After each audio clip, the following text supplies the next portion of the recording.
Hello, welcome to the Best Football Show. I am Brian Baldinger, your host here just about every day, especially now that the new NFL season is ready to begin next week.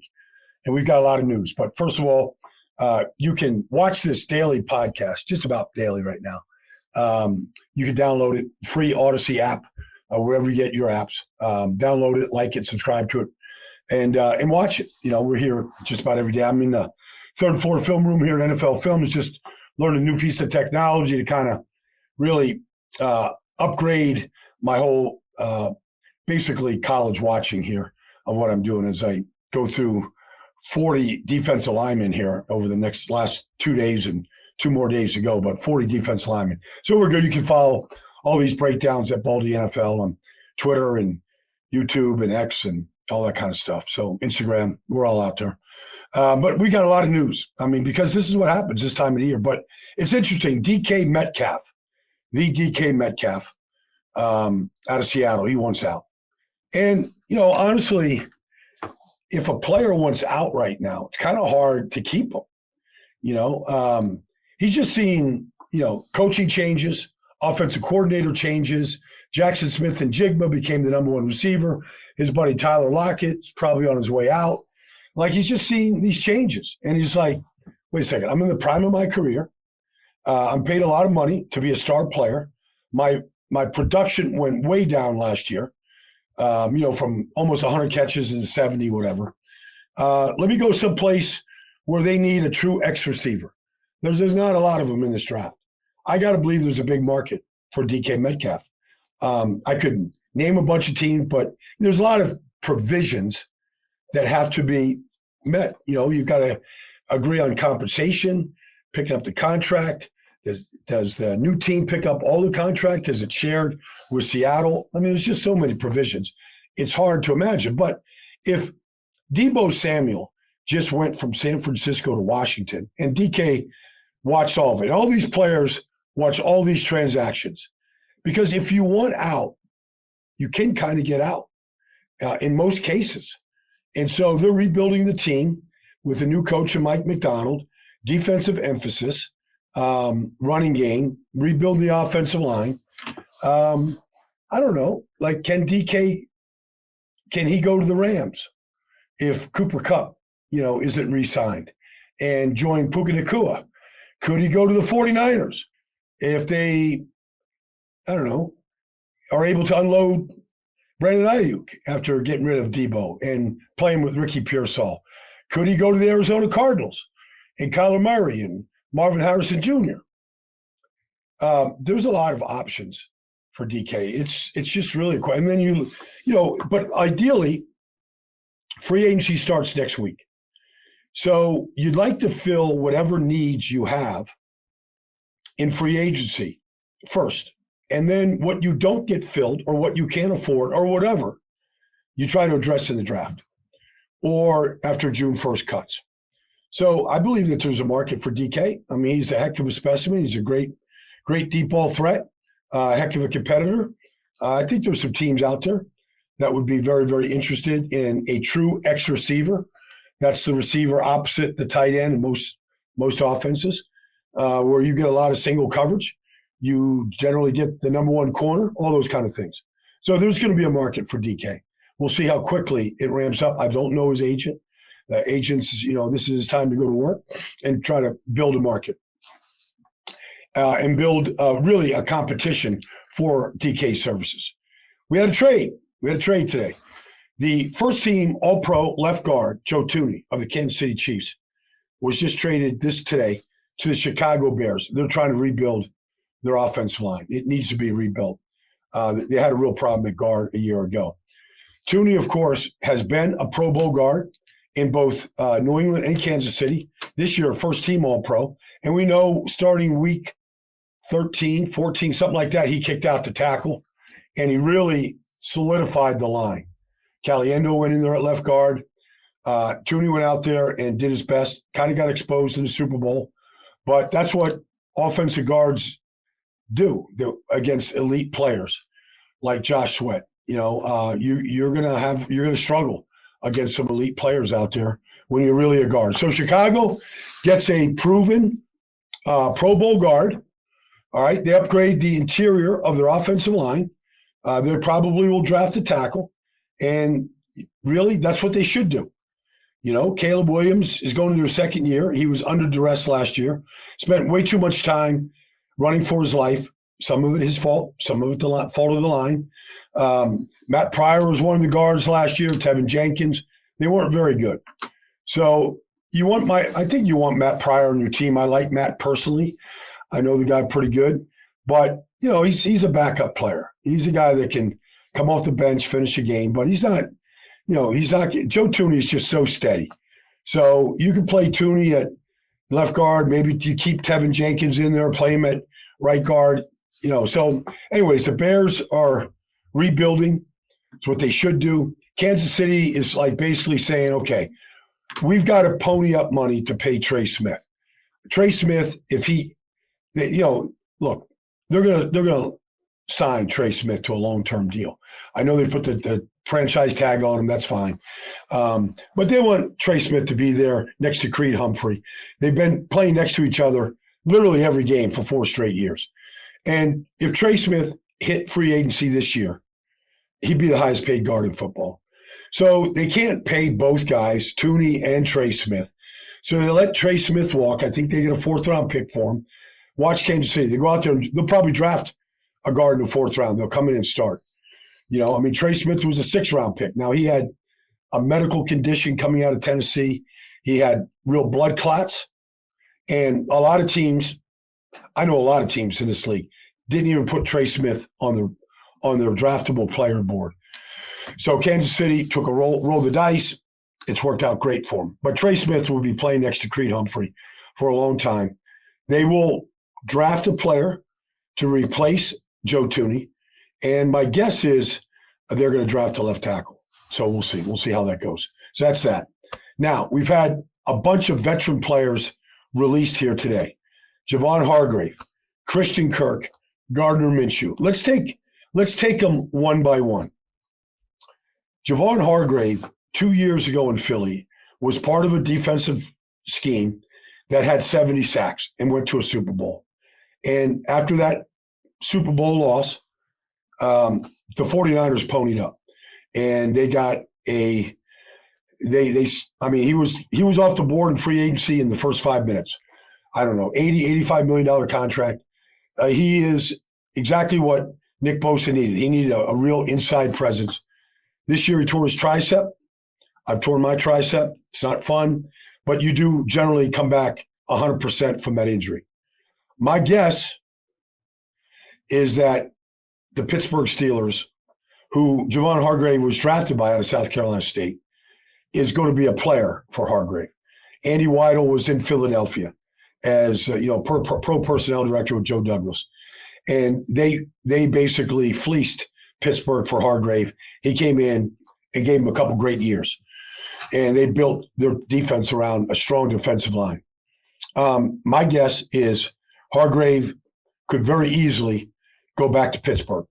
Maybe replace Ogunjobi, get into the defensive tackle mix. They loved him in Pittsburgh. He was a great player there. So just look for that. I'm not saying Pittsburgh's going to sign him, but there'll be interest on Pittsburgh's part. Christian Kirk, it's interesting. They drafted Brian Thomas Jr. last year with their first pick. He was the 4th wide receiver taken. He was dynamic. He was a deep ball threat. He scored 10 touchdowns on a terrible team. Brian Thomas really was an elite player. Now, Christian Kirk, when he left Arizona and he went to Jacksonville, he had a great year, his first year. They went to the playoffs. Remember, they were up, 27-0 to the Chargers and lost. Next year, he gets hurt. And you kind of said Jacksonville's fall off the cliff. I think they started 8-3 in 2023. And everybody I talked to in Jacksonville pointed to the Christian Kirk injury as to why they collapsed. Fair, not fair, but a lot of people in Jacksonville told me that. And you can point to the week he got hurt, like week 11 or 12, something like that, in 2023, and the rapid decline. Now with Brian Thomas and the emergence of Brian Thomas, Christian Kirk is available. He started off his career as a slot receiver in Arizona, coming out of Texas A&M. I mean, maybe he could go back. Maybe he could go back to Arizona. Who knows? But he's a good slot receiver. And Gardner Minshew has now been released by the Las Vegas Raiders. Now, if you go back to 2023, Gardner Minshew had 13 starts for the Colts when Anthony Richardson was injured. I think he was 7-6 as a starter. Shane Steichen has come out and said that they want competition for Anthony Richardson. Well, Gardner Minshew ran that offense very well. Got himself a lucrative free agent contract with the Raiders. Didn't work out for him, got hurt. Wasn't very good, but played well for the Colts. Could Gardner Minshew find his way back to the Indianapolis Colts? We're looking for quarterbacks that can compete, quarterbacks that can bridge, quarterbacks that can start, maybe not long-term. There's a number of teams that are looking for guys like Gardner Minshew that have won a lot of games as a starter in this league.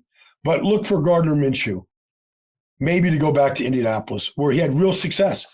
And they really responded well to him. And look, the offense line has been upgraded. The receiving core is upgraded.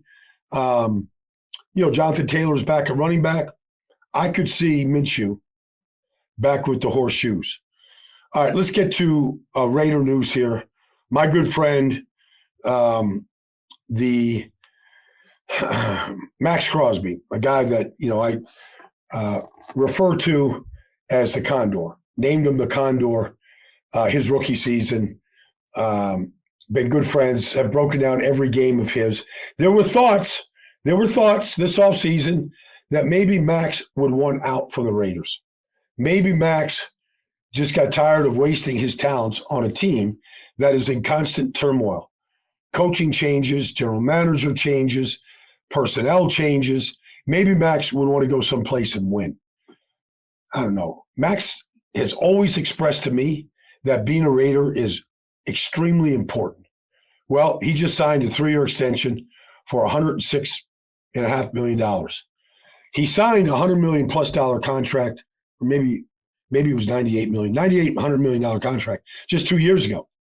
So now he's getting the extension to lock him in there and to be a real pillar, in this new regime, new coach, new GM, Spy Tech coming in there. Maxx Crosby, fear not, Raider Nation. Maxx Crosby is going to be on the field. I think he had 2 operations as soon as the season ended. Looks like everything has gone well. I think he'll be mended and ready to go and get back to his ways. So the Raiders, as they look for a quarterback, as they look to upgrade talent, as they look to make a splash in free agency and through the draft to build a team that can compete with the Kansas City Chiefs, Maxx Crosby is going to be a Raider probably for all of his tenure with the Raider, in his career. He's probably going to be a Raider for life with this deal. That's just my guess, and they should. You got to identify certain players. Antonio Pierce, when he was the interim head coach and the head coach last year, was like all I do is watch Maxx Crosby enter the building from my office every day. First one in there, relentless, plays like just a complete bear out there on the practice field, takes his game every day like it's the most important thing in life. So Maxx Crosby, congratulations. So that's just some of the news. Look, next week we start free agency. The new calendar year for the NFL, I believe, starts Wednesday when free agency kicks in. I'm going to be doing what we call Free Agent Frenzy for the NFL Network for 4 hours every Monday on Monday and Tuesday when teams can begin the negotiation process. I forget the exact title that they call this. Right now, there's an actual name where it isn't tampering. You can begin the process of talking to free agents. So I guess they call it a legal tampering period. I don't know if that's necessary to call it that, but that starts Monday. I'll be on the NFL Network on Monday and Tuesday from 2 to 6, and the new league year starts on Wednesday. We saw Darius Slay released. We saw James Bradbury released. Teams, even though this cap went up significantly this year, the highest it's ever been, Teams have more money to spend than ever before. It is now clear that teams are clearing cap space, clearing veteran players. Not to say that Slay can't come back to Philly. I'm sure they don't want to lose Slay, but they do have Isaiah Rodgers. They did draft Keely Ringo 2 years ago out of Georgia. They've got players and depth at that position on the team. But Slay will be out there. He will be remembered as a guy that helped the Eagles win a Super Bowl. Class act, great player. But you'll see a lot of names being released here. Cap casualties, clearing space. Players want trades being made. We're going to have a lot of news to talk about, and I'm here to talk about it with you. Thanks for joining me here on the Best Football Show.